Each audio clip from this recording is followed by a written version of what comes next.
In this video we are going to take a look at how to create text with video inside of it. Let's begin. First, make sure you are in the Edit tab. Now you are going to want to create your text. Scale it to the size you want. Next, grab the video you want to put in the text and drag it over the text. You want to make sure the video is above the text in order for this to work. Click on the video clip and go over to the Inspector tab.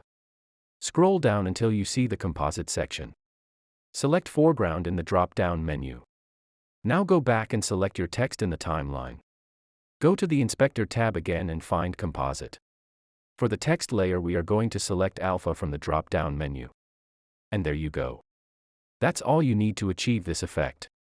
If you found this video helpful, feel free to drop a like and subscribe to see more. I deeply appreciate when you guys give me feedback in the comments, so let me know what you thought of this down below. See you in the next one.